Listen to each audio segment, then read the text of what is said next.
Hello, everyone, and welcome to another episode of Butterfly Kisses, a journey of spiritual transformation. I am your host, Amy Gray-Cunningham. And once again, thank you so much for joining me for another fabulous, wonderful episode. Today, I know you are absolutely going to love Kim Harner. She talks about the best ways to support your loved ones who are grieving. She shares her story of grieving and offers tips on how to be there for someone you love in their time of need. One of the biggest lessons that Kim learned is that most people don't know what to do or say when they know someone who is grieving. This could be for various reasons. And one of the main reasons is we just simply don't have the tools or the knowledge to know how to help. So Kim offers tips on what not to say to someone who is grieving, as well as suggestions on how to be more specific and helpful when offering support.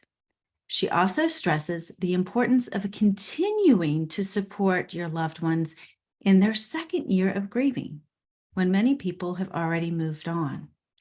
If you're looking for ways to support your friend or your loved one who is grieving, this episode is a must to watch. So please stay with me and join me here in just a second. Next Sunday, I talk with Rachel Joy, who is a fascinating woman and is very passionate about helping all women claim their power to become unstoppable in their pursuit of their dreams. Rachel takes a unique approach to generate freedom in her clients' lives. She stresses the importance of the mind-body connection, which is the foundation to anything that you want to create in life or in your business. So please join me next Sunday, October 2nd at 9 a.m. for this fascinating interview with Miss Rachel Joy. And as always, please don't forget to subscribe on Apple or whatever app you are listening to this podcast on. And then also follow me on Facebook, Instagram, Twitter, LinkedIn, YouTube, and TikTok. All the links are provided in the show notes for you. And also, if you want to, please subscribe to my weekly newsletter. You can do so at ButterflyKissesPodcast.com. This way you won't miss it when a new episode is available. And if you also like what you hear today on Butterfly Kisses, please leave me a review, and 5 stars would also be very welcome.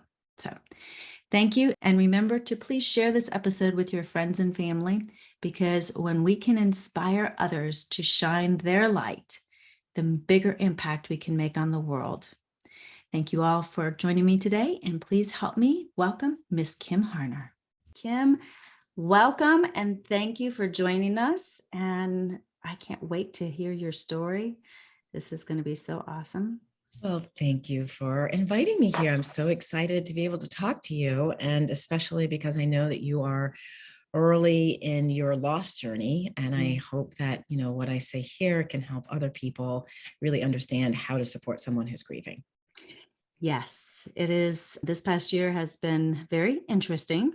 Interesting is a good word. Yes, and it's been very eye-opening. It has taken me down a path I'd never thought that I would go down. Well, I knew I would eventually go down. I just didn't realize it would be as soon as it was. Right. The death do you part was supposed to happen at age 85 or 90. Exactly. Yes. Yeah. 50 was not what I had planned. Exactly. But things happen when they do for a reason, I think. So it is, as I always say, it is what it is. And we keep on keeping on. And I still feel Chuck with me all the time and in many different ways. And he helps out with his podcast on a weekly basis. And he helped out with your plumbing as well recently. He did recently help out with the plumbing. And you know what? He stepped up, and he definitely, bless his heart, he is still helping out from the other side, and there's no rest for the weary on that, especially when I'm yelling at him. Yep, exactly. You can still continue those arguments, even though one person is not necessarily responding the way that they used to. But he did help out, and he did take care of it. And now if I can only get him to take the trash out every Tuesday, that would be quite a miracle. I'm still waiting on that. Yeah. Waiting for him to figure that one out. Who knows? But anyway, so tell us about your story. Sure. So my story starts with my husband was 6'6" tall. I'm 5'6", so he was a whole foot taller than me. We were living in Los Angeles, had 3 young children, and he showed up one day, almost it feels like that way, with a large B-cell lymphoma, stage 4. So there, for those of you who don't know anything about cancer, there's no stage 5. Stage 4 is the worst. It means that it's spread all over the body. So he pretty much, we had an unsaid agreement that his job was to fight the cancer and my job was to hold everything else down. And so that's really what we did for 7 months. He was entangled with cancer, and I use the word entanglement because really grief or cancer or any type of illness, it's an entanglement. It's not a battle. He was entangled with cancer for 7 months, and then he was cancer free, and we started to rebuild our lives. We didn't understand that cancer free didn't mean lack of, like, we thought it meant you were like really free, and we had a lot of repairing to do. We had some work on our marriage to do. We had children who had to be taken care of. There were lots of side effects that my husband was dealing with from the drugs that he was on. Kind of rolled forward, kept getting negative tests over and over and over again, feeling better, feeling like, okay, this is behind us. And then less than 2 years later, the cancer came back, and 4 months after that, he died. Wow. Our kids, it was I often roll it off my tongue very quickly because it happened 13 years ago. But when I sit down and think about it, it was horrific. It was a horrific experience. As Amy, death is horrific. Death of someone you care about, death of someone who you expect to live the rest of your life with is horrific. At that time, people did a lot of really nice things for us, and people did things that were not helpful for us. And I started taking little notes about it. And after he died, people really stepped up their game. And some people stepped up their game in a good way, and some people stepped up their game in a bad way. And a couple of years afterwards, I just felt this need to write all these tips down, because something I realized after I got through my resentment, because I had a lot of resentment that people, my husband's dying or died, and you're all wrapped up in your head and you can't do anything. Like, I had to get past that resentment. I realized that most people didn't know what to do or what to say. And it wasn't that they were mean or trying to ignore the situation. They just didn't know what to do. And so I wanted to write a book to help all of them. And actually, honestly, I wrote it for myself so I could remember what to do and what to say when someone else in my life is going through a hard time, right? Mm-hmm. So I wrote the book, 100 Acts of Love, A Girlfriend's Guide to Loving Your Friend Through Cancer or Loss. And I wrote it in a way that I wanted to make it really accessible. And then I started working on that. And then I took a left turn because I went back to work in the HR field. I'm an HR professional. And what I noticed was, if regular people don't know what to do or what to say, why on earth do we think HR is going to know what to do or what to say or how to support a manager? So there are tons of managers out there, especially middle managers, who have an employee who has lost their life and the company can't really give them guidance. They don't know how to put back together the team. The team is falling apart. There are plenty of employees out there who are dealing with cancer.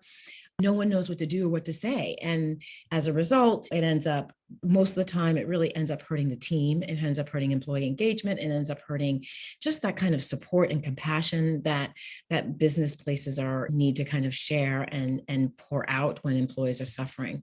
So now I work on consulting with HR teams and managers on helping them deal with loss in the workplace and cancer in the workplace, and really kind of any other kind of health crisis in the workplace that is disruptive. Why do you think it is that we don't know how to or know what to say to people who are going through death? It's because we all skipped that class that was given to us in high school. None of us went. I think See, Mom, it wasn't only me that skipped class. Exactly. I think it's because, my big theory is we've removed a lot of things from regular life. So 100 years ago, people died and they died in the home, and there was a wake held in the home, and you saw the dead body, and the dead body was upstairs or downstairs in the main bedroom. You know what I mean? So we were used to the conversation. We had the conversation. And I recently did some interesting study and some interesting research. And it seems like the death conversation changed after the Civil War because there was so much death. Interesting. And so, yeah. So, but I think the bottom line is we have just never been taught, and we do what our parents did. And we just kind of repeat it. And then when we get into these situations, now that we have these platforms out here, we can speak out and say, hey, that thing that you said, if you need anything, let me know. Worst thing ever. I can tell you why. We'll go into that in just a minute. So people are now paying attention, and now they can look online and go like, what do I say to my friend with cancer? So we now have the resources. So I think we're actually even more aware that we don't know than we were before we had the internet and before we had the opportunity to communicate the way we do now. So what is the number one worst thing to say to someone who is going through the grieving process? Okay, this is going to hurt a lot of y'all because I know I'm pretty sure there's not a person out there who hasn't said it. And it is, if you need anything, let me know. And any variation of that term, of that phrase. And look, we all say it because we think that it's the most helpful thing to say. We're volunteering, like, if you need anything, let me know. But there are 3 reasons it's not helpful. The first reason is, what is anything? I had a toddler, y'all, when my husband was diagnosed the first time. Did anything mean to my single friends with their beautiful Mercedes-Benz that they were going to go pick up my vomiting toddler at preschool? I don't think that's what they meant. Or did they mean they were going to run and get me a gallon of milk? Right? Did anything meant for my friend whose mother was dying? Did anything mean that you would sit and read to a dying woman? Some people are really uncomfortable with that. Or did anything mean that you'd go walk the dogs? Right? So anything is too big a word. And even in the moment, you do mean anything because you have so much love and compassion, and you really want to help. When you walk away from that conversation, you actually don't mean anything. So that's the first thing. The second thing is, when you say anything, you are actually putting the pressure on the person who is already out of their mind, does not have 52 cards in the deck. You are putting the pressure on them to take apart their day specifically and find that one anything. And it's sort of like when someone says, hey, can I help you? And you go, no, I think I'm good. And then you walk away 5 minutes later and you think of 50 things that person could have helped you with.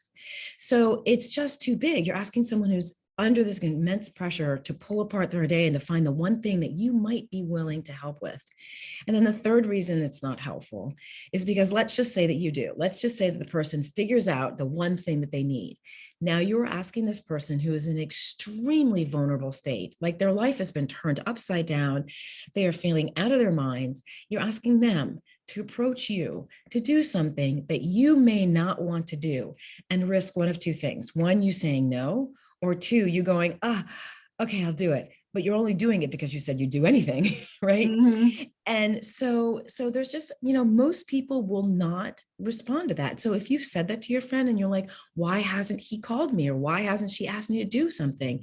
It's because it's just too big. The best thing you can do is be as specific as possible and offer more than once. So like I said, my kids were young. We lived in Los Angeles and our kids went to different schools.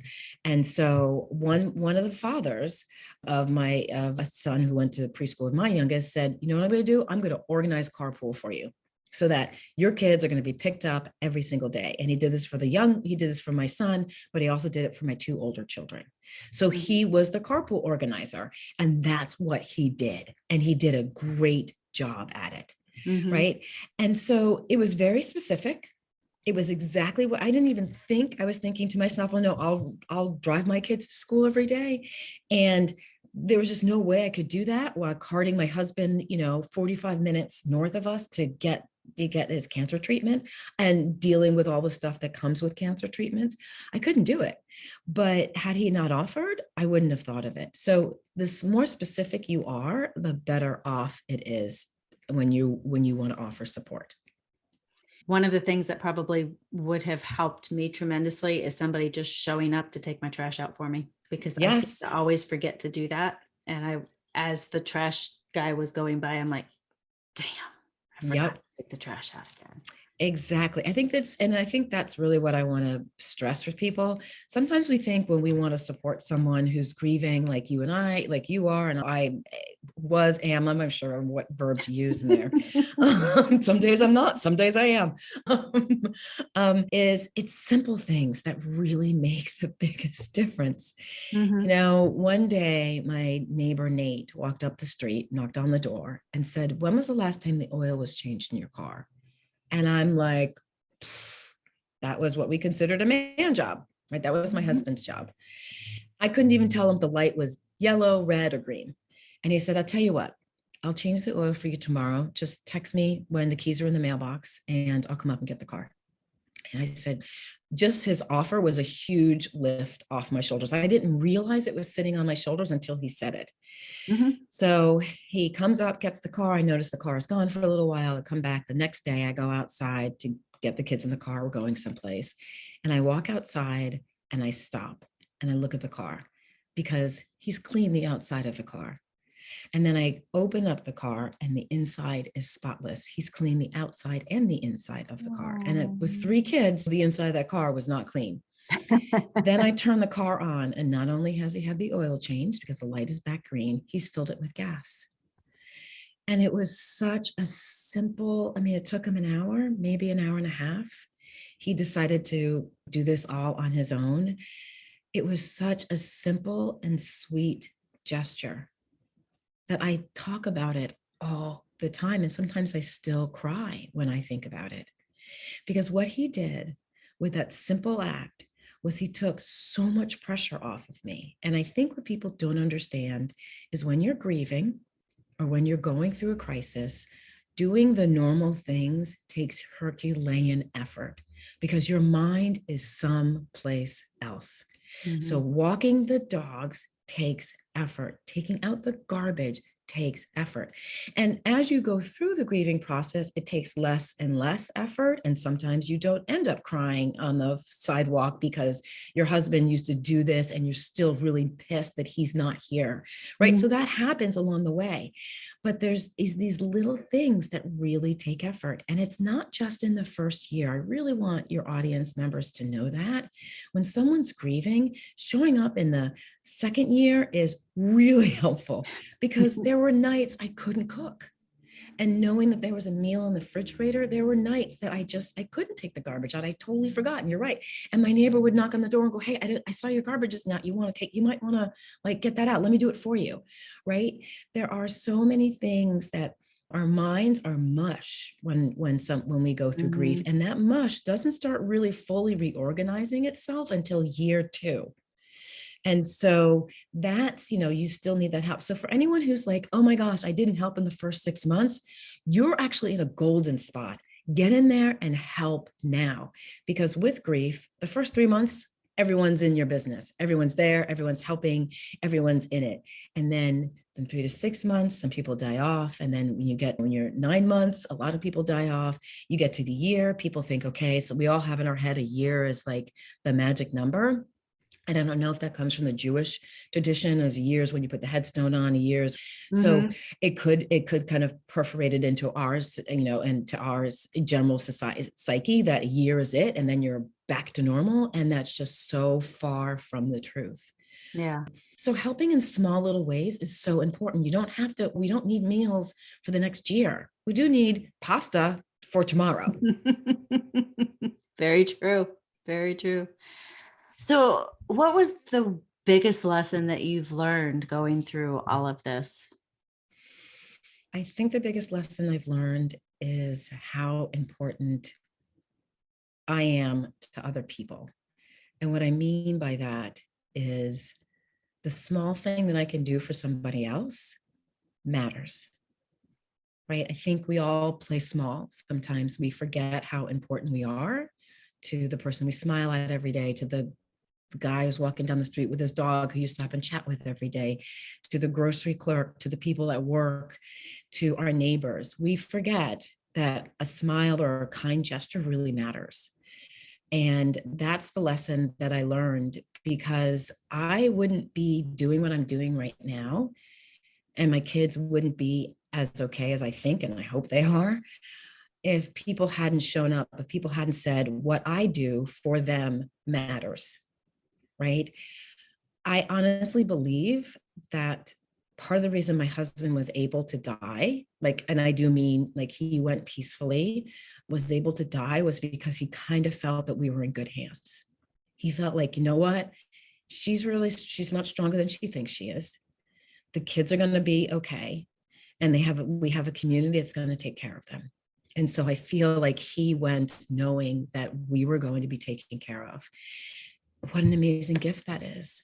You know, what a gift it is to know that you, person, stranger, have the power to make someone feel good and important, or to decrease just a little bit. You're never going to take away their grief or what's happening in their lives, but you do have the opportunity to make it a little bit easier on them, to make their life, to smooth over that one tiny pothole. And so that's what I learned through this process.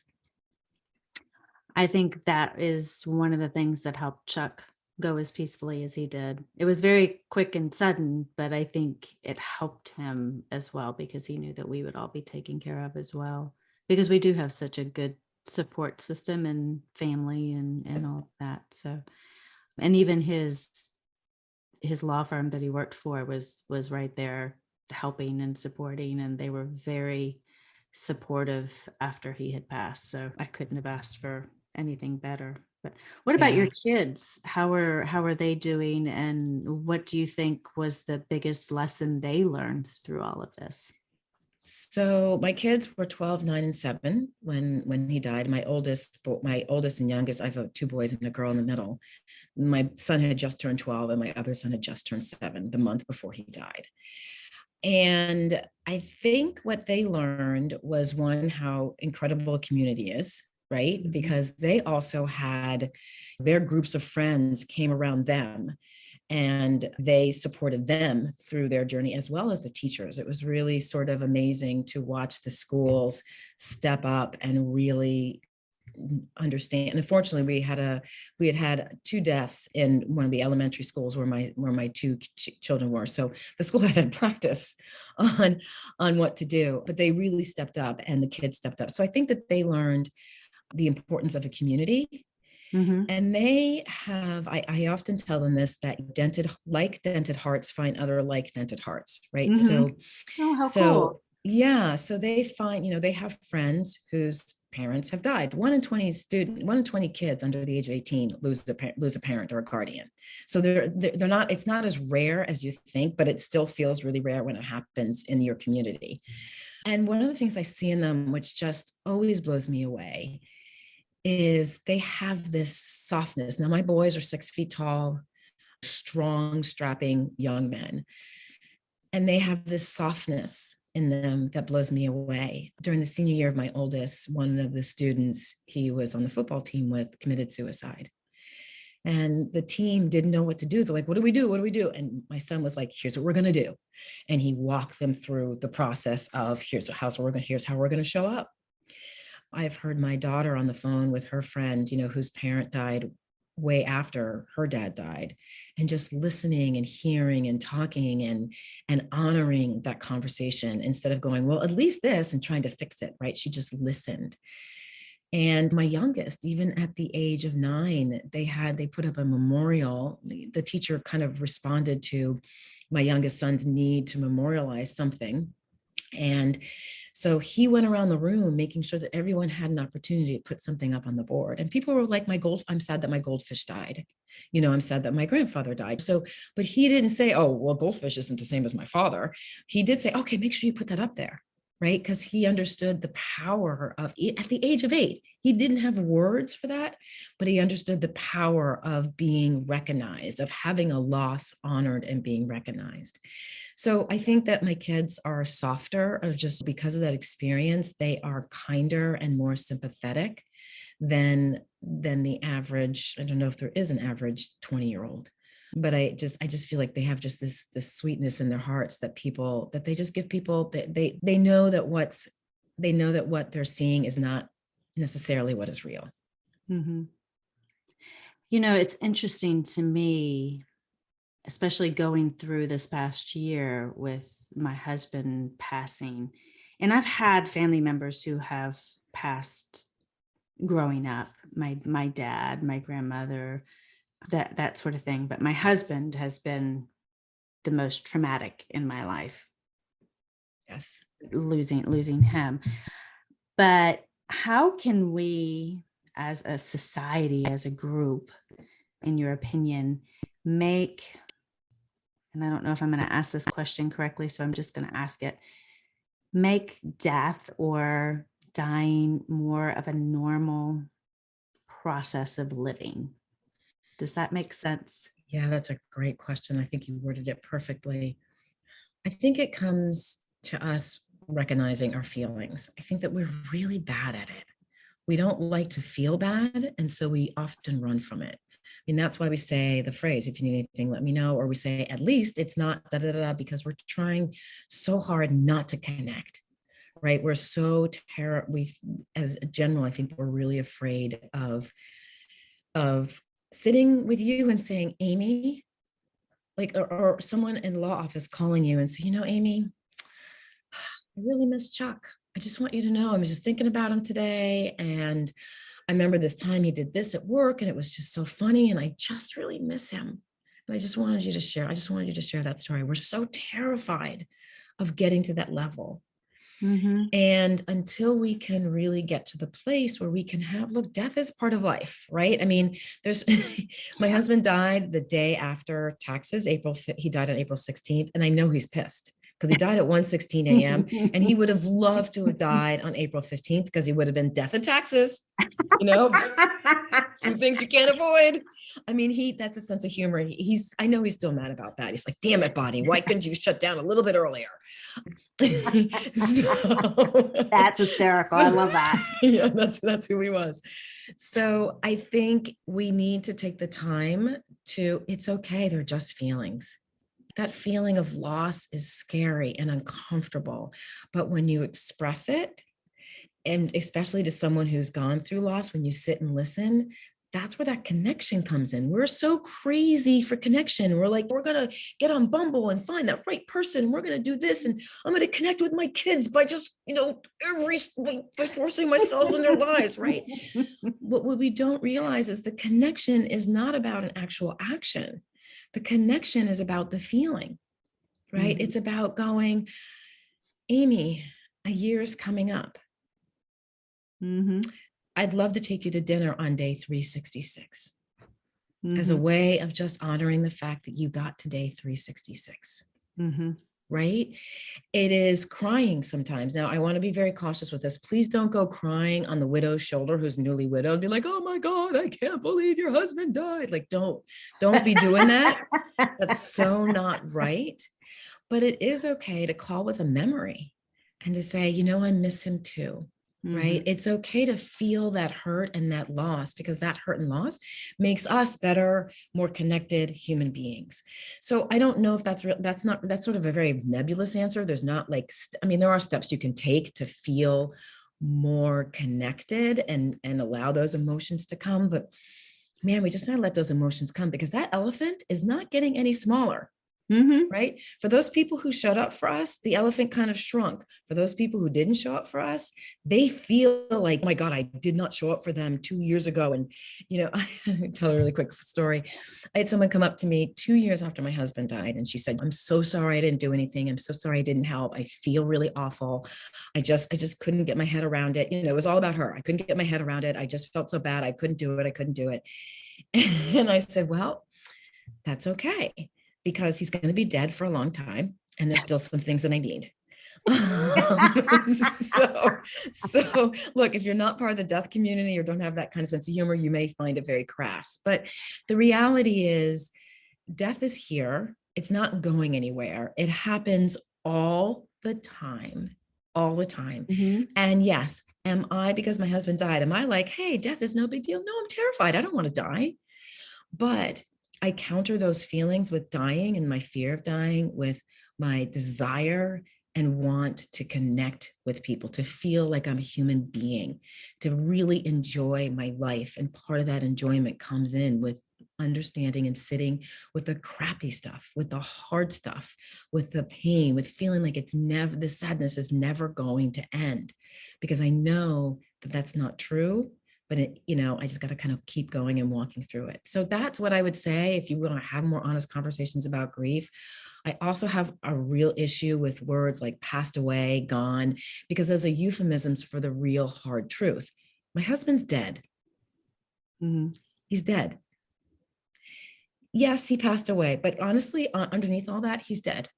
My kids don't have a father, right? I just want it to be more real and use that language, because I think when we use the other language, it kind of pacifies us and makes us kind of think, oh, it's just death. No, that's really hard stuff. It really hurts. It's really painful.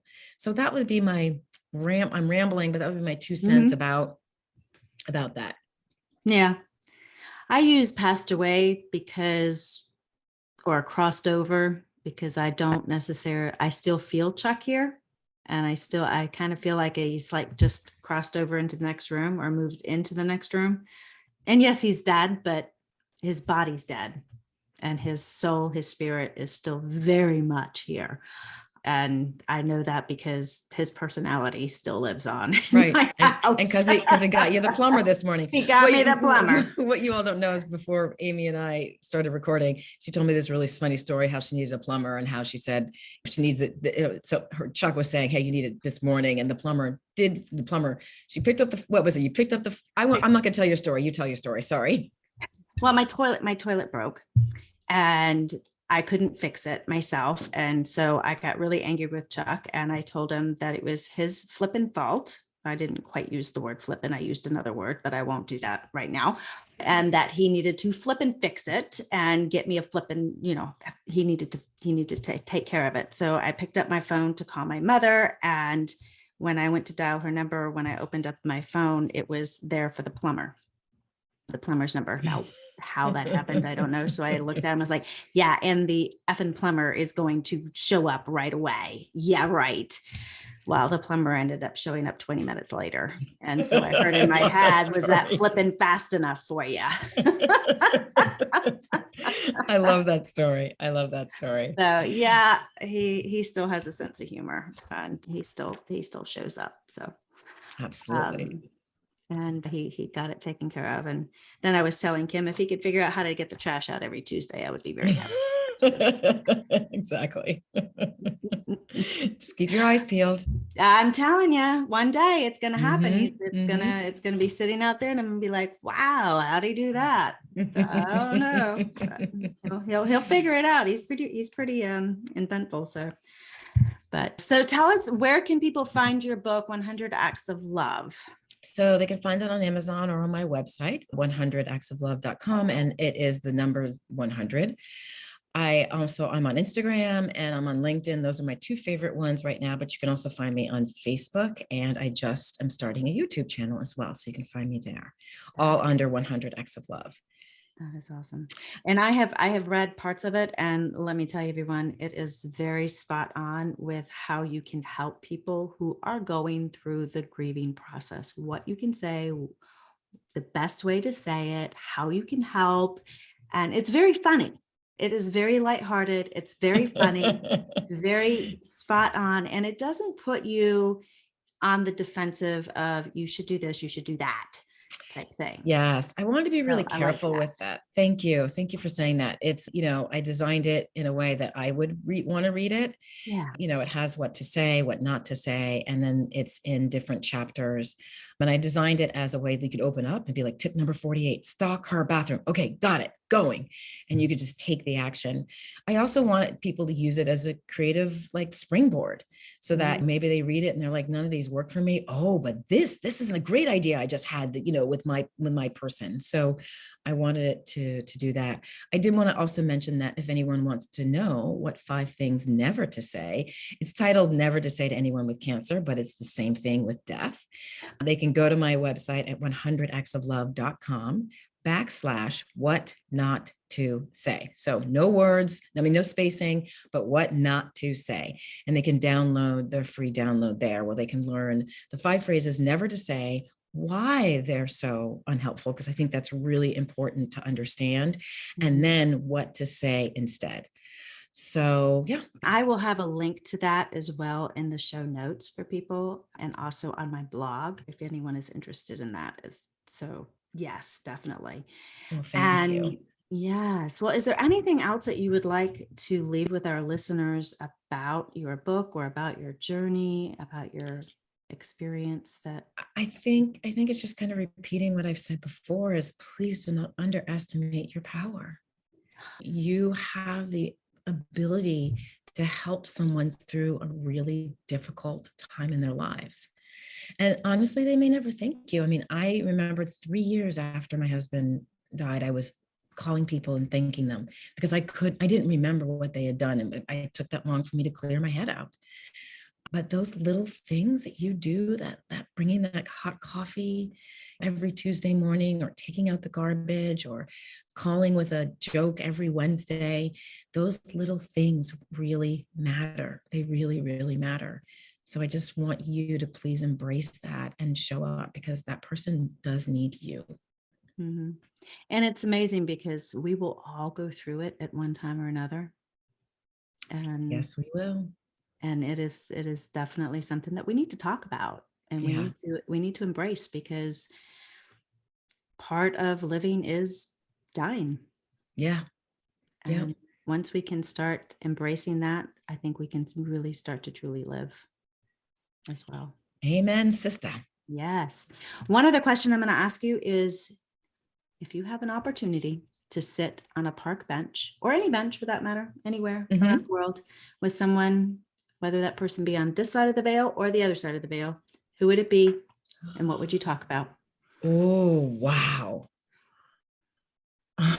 One of my favorite questions to ask every one of my guests, because I get so many different answers, and it really tells me about who they are and what their passion is. So my first instinct is kind of like the big people. Like, I'd love to understand how Martin Luther King withstood all the hate. Mhm. I'd love to understand how Gandhi withstood all the hate. I'd love to talk to Thomas Jefferson and understand what his thinking was when he had to author this document, and he had to take out, for those listeners who don't know, I'm African American, so he had to take out the whole slave piece, but he had slave, like that type of stuff fascinates me. But honestly, I'm gonna cry. I'd like to just talk to my husband again and just kind of say, hey, so here's what's happened in the last 13 years. And you'd be so proud of these kids. You wouldn't recognize them if you passed them on the street, but you were right about your daughter. And, your son's really doing really well. And because of you, he's a nurse. And, like and I'd like to hold his hand one more time, just to hold his hand. So I think that's who I'd like to meet. And also my grandmother. My grandmother, my mother's side, I'd love to kind of get her little hugs again. But that's what we talk about. We would just talk about, and I tell him all about Google and how much it's changed. He used to love Google. So and he died right when Google started doing the air, now you do the Google shot, you can see cars and stuff. Yeah. Before that, they were doing this thing where you could zoom in, and so you'd come in and zoom down. He loved Google Earth. He loved Google Earth. Yep. He was like, this is the coolest thing ever. So I would like to catch him up on all those things. Like, where computers are now this, we take them all over the place, like all these things. He died in 2009. So he doesn't know about all these things that have changed. So I'd like to, so that's what I'd like to do. I'd like to talk to him again and just tell him how much he's missed, how right he was about me. I'm much stronger than I thought I was, how well his kids are doing and how beautiful they are. And I have actually one thing, I would give up my seat for my children. I really would like them to have an opportunity to see him now. Ah, So I would give up my seat if he could sit with with our three children. that would be amazing. Yeah. I'm in tears. I know. Me too. That one made me cry. Oh, Yeah. Yeah. So, well, Kim, thank you so much for joining us. I've thoroughly enjoyed this conversation, and you are just a light in the darkness. Amy, thank you for having me here today. And, I got you. I know where you are. I know Yeah. you know, One foot in front of the and other, one day at a one time. foot in front. Yep. Yep. Yep. Yep. And just from a widow who's, 13 years out, it's going to get better. It's going to take some time. Yes. Yes. Yes, it does. So. Yeah. So thank you very much. Really appreciate you. Appreciate your podcast. Thank you. Thank you for joining me on another episode of Butterfly Kisses, a journey of spiritual transformation. If you like what you've heard, please subscribe by hitting the subscribe button. This way you won't miss it when a new episode is released.